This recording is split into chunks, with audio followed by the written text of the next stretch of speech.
जय हिंद दोस्तों। कैसे हैं आप? मैं उम्मीद करता हूं कि आप बहुत अच्छे होंगे। दोस्तों, एमपीपीएससी के विगत वर्षों में पूछे गए क्वेश्चन काफ़ी ज़्यादा महत्वपूर्ण होते हैं हमारे एमपीपीएससी के प्री के लिए और अन्य सभी जो एग्ज़ाम एमपीपीएससी कंडक्ट कराती है उसके प्रथम पेपर के लिए।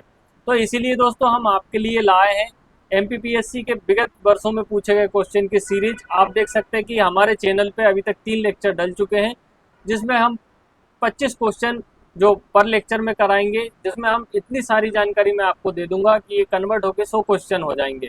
तो दोस्तों, अब आज का हमारा दोस्तों चौथा लेक्चर रहेगा, तो आइए उसको शुरू करते हैं। पहला क्वेश्चन है आज का, किसने शुद्ध अरबी सिक्के का प्रचलन किया था? मोहम्मद गोरी, कुतुबुद्दीन ऐबक, इल्तुतमिश और बलबन। तो दोस्तों यहाँ पे जो हमारा आंसर हो जाएगा, इसमें इसका आंसर हो जाएगा दोस्तों इल्तुतमिश। इल्तुतमिश ने जो शुद्ध अरबी सिक्के चलाए थे उसमें दोस्तों 2 प्रकार के सिक्के थे। ठीक है, चांदी का क्या था? टाका। और तांबे का क्या था दोस्तों? जीतल। ठीक है, चांदी का टाका सिक्का या टाका, ये भी पूछा गया दोस्तों कि टाका और जीतल किस प्रकार के सिक्के थे, अरबी सिक्के थे, इनको प्रचलन किसने किया था? तो इल्तुतमिश ने किया था। इल्तुतमिश कौन था दोस्तों? बाबर का जो उत्तराधिकारी था। ठीक है, इसके साथ ही एक विशेषता इल्तुतमिश की और रही थी कि इन्होंने कि जो सिक्कों पे, ठीक है, टकसाल का नाम अंकित करवाया था। टकसाल क्या होता है दोस्तों? तो टकसाल जहाँ पे सिक्के निर्मित होते हैं, उस जो पर्टिकुलर एरिया को क्या बोला जाता है? टकसाल बोला जाता है। उस संस्था को टकसाल बोला जाता था। तो इन सिक्कों का निर्माण कहाँ हो रहा है, तो उससे टकसाल का नाम भी अंकित करवा दिया था। इससे क्या होता है दोस्तों कि फर्जी मुद्रा जनरेट नहीं हो पाती है और जो मतलब राज्य की जो आर्थिक व्यवस्था मतलब शुद्ध रूप से अच्छे सिक्के या जो लीगल मुद्रा से ही संचालित होती है। फिर नेक्स्ट क्वेश्चन दोस्तों हमारा, कि निम्नलिखित में से किस इमारत का निर्माण औरंगजेब द्वारा नहीं करवाया गया था? ठीक है, तो पहला है दोस्तों, औरंगजेब ने नहीं करवाया था, तो पहला है औरंगाबाद में स्वयं का मकबरा। ठीक है, तो ये औरंगजेब ने स्वयं करवाया था। और औरंगाबाद में हम देखते हैं कि बीबी का मकबरा भी है, जो कि ये बीबी का मकबरा भी दोस्तों इसमें ऑप्शन में है। राबिया दुर्रानी का मकबरा, ये बीबी का मकबरा औरंगाबाद में, इसे दक्षिण भारत का ताजमहल भी कहा जाता है। तो ये दोनों इमारत भी करवाई थी किसने? औरंगजेब ने। फिर बादशाही मस्जिद लाहौर का निर्माण भी किसने करवाया था दोस्तों? औरंगजेब ने। अब जो मुस्लिम बुर्ज है, इसका निर्माण दोस्तों औरंगजेब ने नहीं करवाया था, इसका निर्माण करवाया था शाहजहां ने। ठीक, शाहजहां ने करवाया था कहाँ की जगह? आगरा के किले में। आगरा के किले में निर्माण करवाया था। ठीक है, आगरा के किले में अकबर द्वारा निर्मित एक और बड़ी इमारत है जिसका नाम है दोस्तों मोती मस्जिद, जो हमने पिछले लेक्चर में और इसके बारे में डिटेल से जाना था। मोती मस्जिद। और जो आगरे का किला है दोस्तों, इसका निर्माण किसने करवाया था? अकबर ने करवाया था। तो ये दोस्तों काफ़ी महत्वपूर्ण जानकारी है, जो सीधे फैक्ट के तौर पर आपको यहाँ से भी, ये मुसम्मन बुर्ज को दोस्तों शाह बुर्ज के नाम से भी जाना जाता था, शाह बुर्ज। ठीक है, तो ये दोस्तों हमारा होगा 70 से। ये नेक्स्ट क्वेश्चन है दोस्तों, कि दक्षिण भारत का एक राज्य ने अलाउद्दीन के प्रभुत्व को स्वीकार नहीं किया था। ठीक है, तो हमने दोस्तों पिछले लेक्चर में देखा था कि अलाउद्दीन खिलजी ने दक्षिण विजय के लिए मलिक काफूर को भेजा था। मलिक काफूर को भेजा था। मलिक काफूर क्या, इनका गुलाम भी था और सेनापति भी था, जिसे 1000 दिनारी कहा जाता था। ठीक है, तो यहाँ पे कौन ने जो अलाउद्दीन का प्रभुत्व नहीं स्वीकारा? तो ऑप्शन है देवगिरी, तेलंगाना, होयसल और पांड्या। तो इसका आंसर हो जाएगा दोस्तों पांड्या, क्योंकि देवगिरी के जो रामचंद्र देव यादव वंश के शासक थे, ठीक है, होयसल वंश के काकतीय, ठीक है, और तेलंगाना के जो शासक थे दोस्तों, वो उन्होंने भी क्या किया था, ये मतलब अलाउद्दीन का जो प्रभुत्व है या उसके अधीन नहीं स्वीकार किया था। फिर नेक्स्ट क्वेश्चन दोस्तों, फिरोज शाह तुगलक ने अपने कारखानों को निम्न में से किस वर्गों में विभाजित किया था? फिरोज शाह तुगलक का नाम आ रहा है दोस्तों। तो फिरोज शाह तुगलक के बारे में हमने पिछले लेक्चर में देखा था कि फिरोज शाह तुगलक ने क्या हुआ, नहरों का निर्माण किया था, बड़ी बड़ी नहरों का। फिर उसमें 4 बड़े नगरों का निर्माण किया था, हिसार, फिरोजाबाद, फतेहाबाद, जौनपुर, जिसमें जौनपुर है दोस्तों जूना खां उनके भाई की स्मृति में बनाया गया था। तो यहाँ पे ये हमारा क्वेश्चन आज का क्या है कि कारखानों को निम्नलिखित में किस वर्गों में विभाजित किया गया था? रातिबी, गैर रातिबी, देतराज और कुमास, योमनी व सालाना। तो दोस्तों इसका जो आंसर हो जाएगा केवल एक, रातिबी और गैर रातिबी को इस प्रकार से समझिए कि दो प्रकार के मजदूर होते हैं, ठीक है। एक होते हैं मतलब जिनका वेतन दैनिक रूप से दिया जाता है, जो अस्थायी होते हैं, और एक होते हैं रेगुलर मजदूर, ठीक, जिनको स्थायी वेतन दिया जाता है। तो इस प्रकार से इन्होंने कारखानों का विभाजन किया था। एक प्रकार के कारखाने वे थे कि जहाँ पे दैनिक रूप से जो काम होएगा, ठीक है, या जहाँ पे निश्चित वेतन नहीं दिया जाएगा, और जो दूसरे प्रकार के कारखाने थे कि वहाँ पे निश्चित वेतन प्रदान किया जाएगा। तो ये हमारा हो गया था दोस्तों 79वां क्वेश्चन। फिर नेक्स्ट क्वेश्चन है दोस्तों हमारा कि प्रथम इलवारी या तुर्क शासक कौन था? इल्तुतमिश, बलबन, कुतुबुद्दीन ऐबक, गयासुद्दीन तुगलक। तो दोस्तों इसका आंसर हो जाएगा इल्तुतमिश। इल्तुतमिश कुतुबुद्दीन ऐबक का उत्तराधिकारी था, ठीक, उत्तराधिकारी था, जो 1236 तक कहाँ बैठा, सत्ता पे बैठा दिल्ली सल्तनत में। और इसके बाद इनके जो उत्तराधिकारी थी रजिया सुल्तान थी, इल्तुतमिश की पुत्री थी। फिर बलबन का नाम भी आता है दोस्तों, बलबन भी एक गुलाम था, गुलाम वंश का था, ठीक है। ये 1266 में बैठा था। और बलबन की विशेषता रही कि इसने सिजदा पाबोस प्रथा, तुर्कान चहलगामी का निर्माण कराया, उसको ध्वस्त करवाया।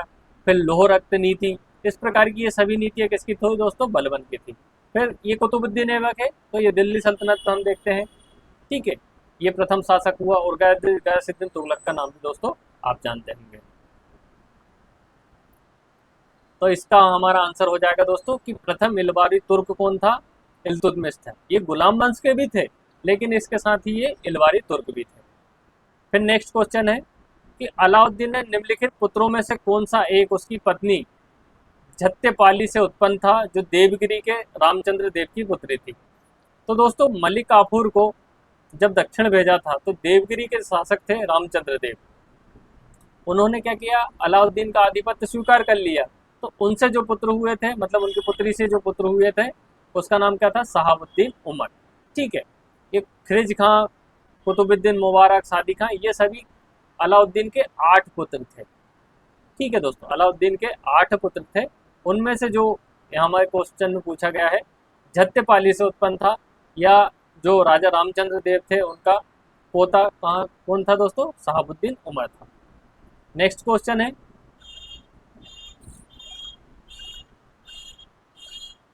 कि दिल्ली सल्तनत काल में खराज क्या था? ठीक है, दिल्ली सल्तनत काल में खराज क्या था? तो दिल्ली सल्तनत में हम 4 कर के बारे में दोस्तों पढ़ते हैं। जजिया, ठीक है, ये पूछा जाता है दोस्तों, जकात, खराज और खुम्स, ये 4 कर दोस्तों आपने सुने होंगे, जजिया, जकात, खराज और खुम्स। अब ये जजिया क्या होता था? तो जजिया वह कर होता था जो गैर मुस्लिमों से, जैसे हिंदू है, सिख है, उनसे लिया जाता था, तो वो क्या कहलाता था? जजिया कर कहलाता है, गैर मुस्लिमों से लिया जाने वाला धार्मिक कर। जकात क्या होता है? जकात क्या होता है? मुस्लिमों से लिया जाने वाला धार्मिक कर। इस प्रकार आप इसको समझिए कि मुस्लिम संप्रदाय में कोई अगर अच्छा संपन्न व्यक्ति है और खूब सारा पैसा है उसके पास, तो उससे क्या होता था? सरकार पैसे लेती थी और उसी या मुस्लिम जो समुदाय के लोगों को बांट देती थी। तो एक प्रकार से हम कह सकते हैं कि जो संपन्न लोग हैं उनका अपने समुदाय के लोगों के प्रति एक प्रकार से दान होता था। अभी खुम्स क्या होता था? तो खुम्स होता था युद्ध में लूटा गया माल, उस पर जो टैक्स लगता था दोस्तों, उसको खुम्स बोला जाता था। खराज क्या होता था? तो खराज एक प्रकार से भूमि कर हुआ करता था। तो खराज क्या था दोस्तों? जमींदारों से एकत्रित किया जाने वाला एक प्रकार का भूमि कर। तो खराज, खुम्स, जजिया, जकात दोस्तों मैं आशा करता हूँ कि आपको समझ में आ गया।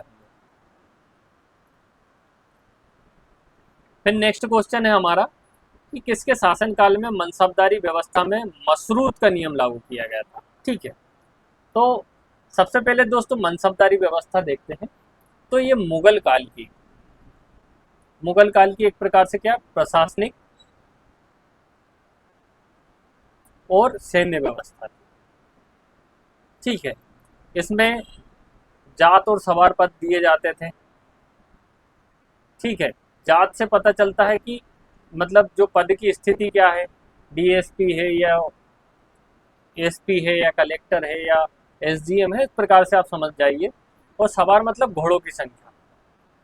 ठीक है, तो एक प्रकार से मुगल काल की प्रशासनिक व्यवस्था थी जिसमें जो विभिन्न प्रशासनिक अधिकारियों को चयन किया जाता था, उन्हें जात और सवार मतलब प्रदान किए जाते थे, मतलब मनसब प्रदान किए जाते थे। तो ये व्यवस्था को शुरू किसने किया था? अकबर ने। ठीक है, अकबर ने शुरू किया था।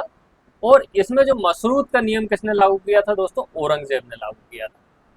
ठीक है, मशरूत का नियम किसने लागू किया था? औरंगजेब ने। अगर आपको क्वेश्चन आए कि मनसबदारी व्यवस्था किसने शुरू करी है, तो अकबर ने। किस प्रकार की व्यवस्था है? प्रशासनिक और सैन्य व्यवस्था। अगर दो को ऑप्शन आते हैं कि प्रशासनिक है कि सैन्य है, तो आपको दोस्तों इसमें सैन्य व्यवस्था लगाना है। ठीक है, तो ये हमारा ये क्वेश्चन हो जाएगा। फिर इसके बाद नेक्स्ट क्वेश्चन है दोस्तों, बहादुर शाह से गुजरात विजय के पश्चात हुमायूं ने किसके अधिकार में सौंपा था? बाज बहादुर जो गुजरात का शासक था, एक बाज बहादुर दोस्तों मालवा का शासक भी। ठीक है, बाज बहादुर और रानी रूपमती, एक मालवा का शासक भी था। तो जो बाज बहादुर गुजरात का शासक था, ठीक है, इसको जब हुमायूं ने जीत लिया था, तो इसे किसके अधिकार में सौंपा था? कामरान, अस्करी, हिंदाल, बैरम था। तो दोस्तों बाबर के 4 पुत्र थे। ठीक है, हुमायूं था, कामरान, हिंदाल और अस्करी, ये बाबर के 4 पुत्र थे। हुमायूं, कामरान, हिंदाल और अस्करी। तो उसमें जो हुमायूं ने ये बाज बहादुर से गुजरात जीत लिया था, तो अपने भाई अस्करी को उसको क्या कर दिया था? प्रदान कर दिया था। तो इसका आंसर दोस्तों क्या हो जाएगा? अस्करी। आप क्वेश्चन का लेवल देखिए दोस्तों, इससे आपको समझ में आएगा कि हमको किस प्रकार से पढ़ना है। फिर नेक्स्ट क्वेश्चन है, सिर्रे अकबर का फारसी में अनुवाद। ठीक है, सिर्रे अकबर का फारसी में अनुवाद किस नाम से हुआ?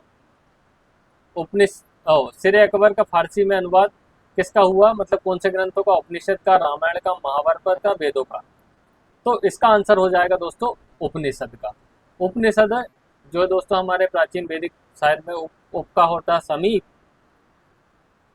ठीक, उपनिषद गुरु के पास बैठ के जो शिक्षा ली जाती है उसे उपनिषद बोलते हैं। तो सिरे अकबर उपनिषद थे। ऐसे ही दोस्तों रज्मनामा, ये महाभारत का फारसी में अनुवाद हुआ था किस नाम से? रज्मनामा के नाम से। किसने किया था? बदायूनी ने। ठीक, बदायूनी ने किया था रज्मनामा नाम से। फिर दोस्तों ठीक है, और यहाँ पे एक बात और याद रखिए कि आपसे अगर पूछा जाए कि मुगल काल में अनुवाद विभाग की स्थापना किसने करी थी? अनुवाद विभाग की स्थापना किसने करी थी? तो इसका आंसर हो जाएगा दोस्तों, इसका आंसर हो जाएगा अकबर। अकबर ने अनुवाद विभाग की स्थापना करी थी। ठीक है, और रज्मनामा महाभारत का अनुवाद हुआ था, और सिर्रे अकबर के नाम से किसका? उपनिषदों का अनुवाद हुआ था। नेक्स्ट क्वेश्चन है दोस्तों, हुमायूं का कौन सा शासक शाहजहां के दरबार में उपस्थित हुआ था? रुद्रचंद्र, बाज बहादुर चंद्र, ज्ञानचंद, कीर्तिचंद्र। तो इसका आंसर हो जाएगा दोस्तों बाज बहादुर चंद्र। ठीक है, ये अलग है। कुमायूं जो उत्तराखंड वाला जो क्षेत्र है दोस्तों, कुमायूं गढ़वाल, वहाँ का राजा था जो किसके दरबार में? शाहजहां के दरबार में उपस्थित हुआ था, बाज बहादुर चंद्र था। ठीक है दोस्तों, इसके बाद नेक्स्ट क्वेश्चन हम देखते हैं कि अकबर द्वारा मानसिंह को निम्नलिखित में किन मुगल प्रांतों का सूबेदार नियुक्त किया गया था? ठीक है, तो दोस्तों हम देखते हैं कि अकबर ने अपने साम्राज्य स्थापित न करने के लिए, ठीक है, या साम्राज्य की दृढ़ता प्रदान करने के लिए जो राजपूतों से क्या किए थे? वैवाहिक संबंध स्थापित किए थे। ठीक है, जिसमें मानसिंह जो राजा थे, ठीक है, मानसिंह जो राजा थे उन्हें कहाँ का राज्यपाल नियुक्त किया गया था? काबुल, बिहार और बंगाल। तो इसका आंसर हो जाएगा दोस्तों गुजरात का नहीं किया गया था। काबुल, बिहार और बंगाल की बड़ी जागीरदारी किसको? मानसिंह को प्रदान की गई थी। फिर नेक्स्ट क्वेश्चन है दोस्तों कि निम्नलिखित में से किस इतिहासकार ने लिखा है कि नूरजहां से संबंधित नूरजहां के संबंधियों एवं जानकारी को हर प्रकार के अनुग्रह को बढ़ावा दिया गया। ठीक है, मतलब ये बात कही गई कि जो नूरजहां थी जहांगीर के दरबार में, या जहांगीर की पत्नी थी, ठीक है, मतलब जहांगीर के समय इनकी क्या है, ज़्यादा राज दरबार में चलने लगी थी। उसके बारे में किसने कहा कि हर प्रकार से जो नूरजहां या मेहरुन्निसा जिनका नाम है, ठीक है, उनकी जो जानकारी हर प्रकार से अनुग्रह, अनुग्रह मतलब एक्सेप्टेंस होता है कि उसे, मतलब नूरजहां जो बात कहती थी उसे जहांगीर भी मानता था और जो राज दरबारी भी मानते थे। तो ये बात को किसने मतलब लिखा है, तो मुतबित खां ने इस बात को एक्सेप्ट किया है कि जहांगीर के समय में नूरजहां की बातों का पूरी तरीके से एक्सेप्टेंस मतलब राज दरबार में हुआ था और राजा भी इस बात को मानते थे। तो इसका हो जाएगा दोस्तों मुतबित खां। और नूरजहां का दोस्तों वास्तविक नाम क्या था, मेहरुन्निसा। मेहरुन्निसा किसकी पत्नी थी, जहांगीर की पत्नी थी। फिर नेक्स्ट क्वेश्चन है कि निम्नलिखित में से कितने अपाहिज लोगों के संबंध में जानकारी एकत्र करने में गुजारा भत्ता दिया। ठीक, तो मतलब एक प्रकार से कि जो कल्याणकारी योजना निम्नलिखित शासकों में से किसने शुरू करी थी, तो उसका आंसर हो जाएगा दोस्तों, ऑप्शन है हमारा शेरशाह, अकबर, जहांगीर और शाहजहां। तो दोस्तों इसका आंसर हो जाएगा हमारे यहाँ पे शेरशाह सूरी।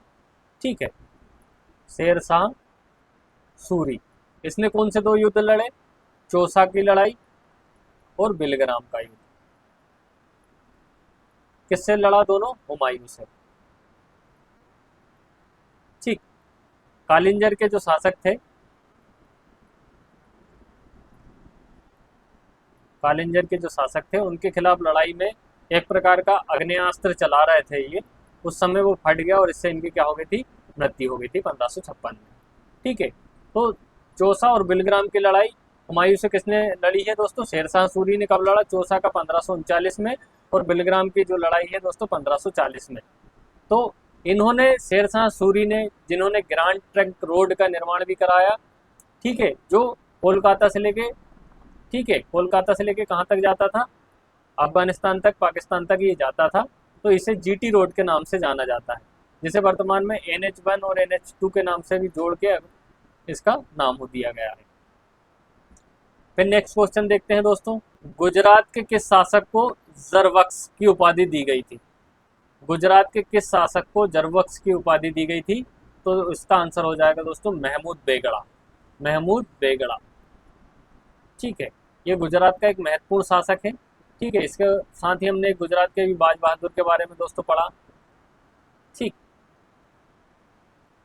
तो महमूद बेगड़ा था। ठीक है, महमूद बेगड़ा था जिसने गुजरात में लगभग 41 वर्ष क्या किया है, शासन किया है। ठीक, मोहम्मद बेगड़ा ने 41 साल शासन किया, मतलब एक प्रकार से समझिए कि महमूद बेगड़ा गुजरात का एक अच्छा शासक था, बहुत प्रतापी शासक था, जिसने 41 वर्ष गुजरात में शासन किया। ठीक है,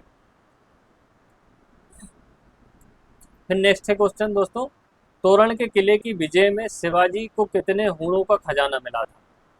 तोरण का किला, ठीक है, कितना मिला था, 10 लाख हूण, 8 लाख हूण, 4 लाख हूण, 2 लाख हूण। तो दोस्तों इसका आंसर हो जाएगा शिवाजी ने, ठीक, 1646 में। ठीक है, जो सबसे पहले विजय, सबसे पहले जिस किले पे विजय करी थी वो कौन सा दोस्तों, तोरण का किला था। ठीक है, फिर एक किला रायगढ़ का किला, रायगढ़ के किले भी शिवाजी के नाम से काफ़ी ज़्यादा प्रसिद्ध है कि रायगढ़ के किले में 1674 में शिवाजी ने अपना क्या किया था, राज्याभिषेक कराया था। और शिवाजी ने दो बड़ी उपाधि धारण करी थी, जिसमें रायगढ़ किले पर जब राज्याभिषेक कराया था तो छत्रपति की उपाधि धारण करी थी। छत्रपति का अर्थ होता है राजा। इसके साथ ही शिवाजी ने हिंदू धर्म उद्धारक और गो ब्राह्मण प्रतिपालक, ये उपाधि भी किसने, शिवाजी ने धारण करी थी। वो तोरण का किला पहला ऐसा किला था जिसको शिवाजी ने 1646 में जीता था। ठीक है दोस्तों, फिर नेक्स्ट क्वेश्चन हमारा हो जाएगा कि जंजीरा के समुद्री दुर्ग पर किन लोगों का अधिकार था। ठीक है, जंजीरा के जो समुद्री किले पे किस लोगों का अधिकार था, पुर्तगाली, अंग्रेज, सिद्दी और फ्रांसीसी। तो दोस्तों इस सिद्दी वंश के क्या थे, शासक थे। इन लोगों का कहाँ, जंजीरा ये दुर्ग, ये दोस्तों अरब सागर में जो जंजीरा दुर्ग है, ठीक है, अरब सागर में स्थित है। मतलब ये गुजरात वाला जो क्षेत्र है ना दोस्तों, ये गुजरात महाराष्ट्र वाला, यहाँ ये द्वीप पे जंजीर का किला है, जंजीरा का किला। ये लंबे समय तक सिद्धि वंश के शासकों का यहाँ पे क्या रहा, शासन रहा। इस किले को अन्य शासकों ने इसलिए विजिट नहीं कर पाया दोस्तों कि ये किला था, ठीक है, इसके चारों ओर से समुद्री क्षेत्र था, तो ये जो बाउंड्री पे तोपें तैनात थी सिद्धि राजवंश की, किसी भी क्षेत्र से कोई आता था तो तोपों से उनको नष्ट कर देते, और दूसरा मार्ग था ही नहीं कि उसको घेर सकते हैं। तो किसका था दोस्तों, सिद्धिराज। कहाँ पे था जंजीरा के किला, मुंबई और गुजरात के आसपास एक टापू पे था। बाजीराव का दिल्ली दरबार में, ठीक है, निम्नलिखित में से कौन था, बाजीराव का दिल्ली दरबार में जो प्रतिनिधि निम्नलिखित से कौन था, महादेव भट्ट, हिंगले, काशीनाथ, पुरंदरे, राजवाड़े। तो कौन थे दोस्तों, पुरंदरे, ठीक है। अब देखते हैं यहाँ पे दोस्तों बाजीराव के बारे में। बाजीराव कौन, छत्रपति साहू का पेशवा था, पेशवा बाजीराव, ठीक है, एक प्रकार से सेनापति समझे। और इनका जो था दोस्तों 1720 से 1740, ये टाइम पीरियड में जो पेशवा बाजीराव ने किया है, शासन किया है, इसके जो हम देखते हैं कि इन्होंने नर्मदा नदी के किनारे इनकी क्या हो गई थी, मृत्यु हो गई थी, ठीक। बाजीराव मस्तानी मूवी में आपने देखा ही होगा दोस्तों। तो बाजीराव का जो दिल्ली में प्रतिनिधि कौन था, पुरंदरे था। फिर एक कहावत और कहा जाती कि इन्होंने छत्रपति साहू से किया कि हम मुगल की जो डाल पे ही सीधा हमला करें तो क्या होगा कि जड़ों पे हमला करेंगे तो डाल अपने आप गिर जाएगी। इस प्रकार के स्टेटमेंट भी है दोस्तों, आपने पढ़ा होगा। तो वो भी कौन, बाजीराव ने कहा था छत्रपति साहू को। फिर मराठा सरदार रघुजी भोसले ने, ठीक है, दक्षिण में किस कर्नाटक शासक को परास्त किया था, सफदर अली, दोस्त अली, चांदा साहब और मुबारक अली। तो दोस्तों इसका आंसर हो जाएगा दोस्त अली, ठीक। रघुजी भोसले ने किसको परास्त किया था, दोस्त अली को।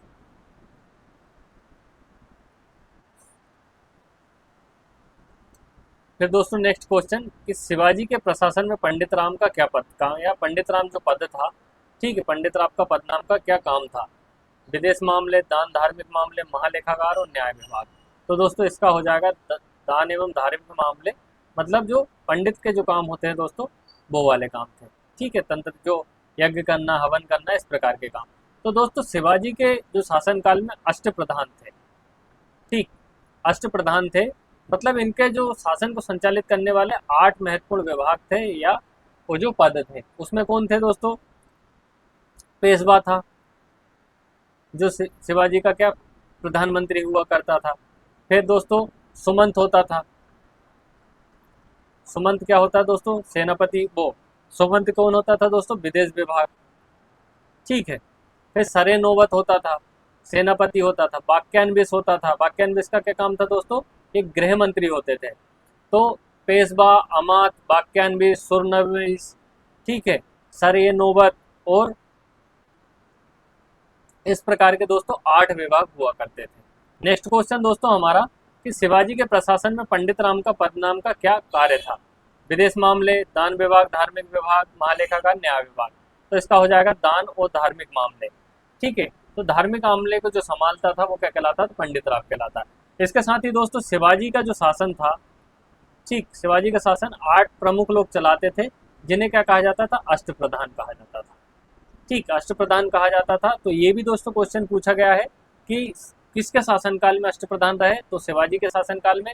और कौन कौन रहे, तो दोस्तों सबसे पहले होता पेशवा, ठीक, जो प्रधानमंत्री होता था। फिर सरे नौबत, ये सेनापति होता था, ठीक है।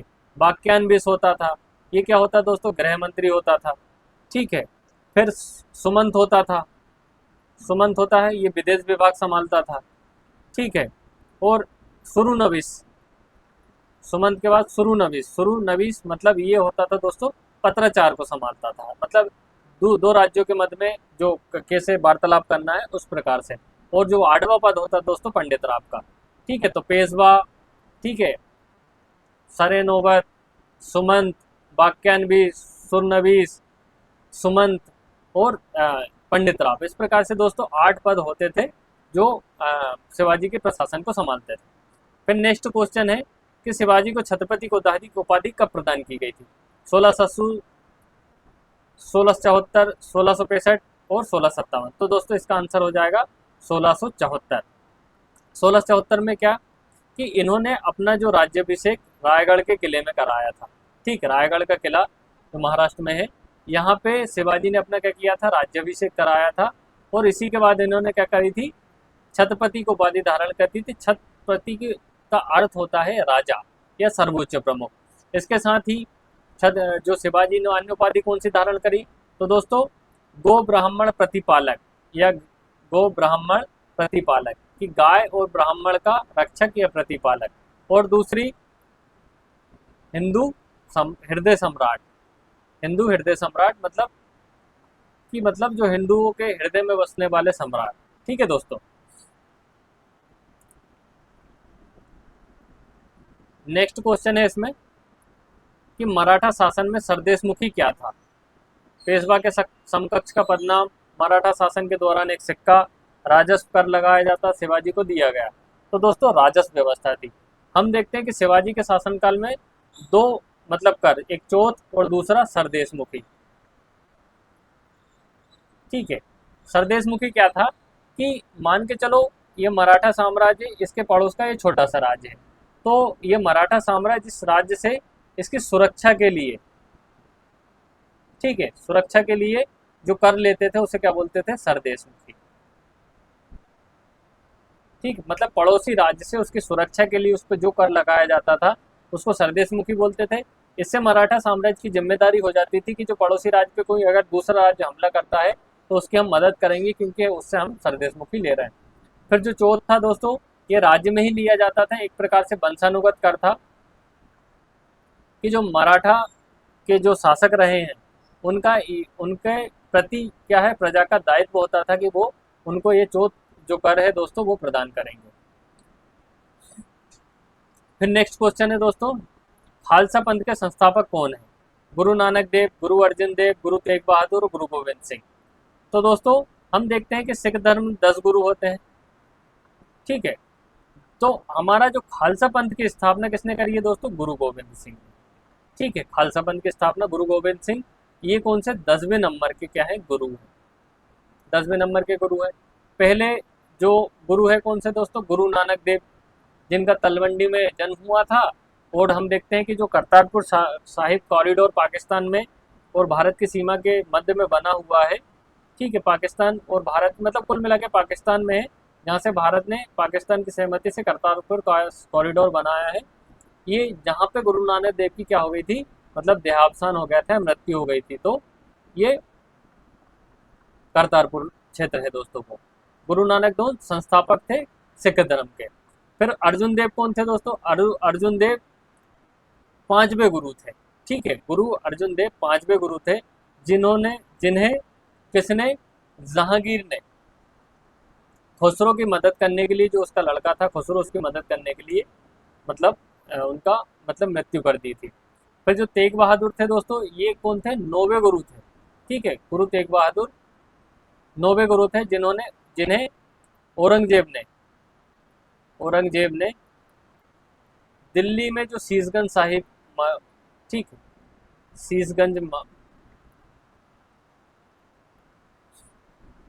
शीशगंज गुरुद्वारा, यहाँ पे क्या किया गया था? चुनवा दिया गया था। ठीक है, कौन? गुरु तेग बहादुर को औरंगजेब ने, और गुरु अर्जन देव को किसने? जहांगीर ने। ठीक है दोस्तों, इसके बाद नेक्स्ट क्वेश्चन आ जाता है कि गुरु नानक के उत्तराधिकारी कौन थे? तेग बहादुर, अर्जुन देव, गुरु गोविंद सिंह, गुरु अंगद।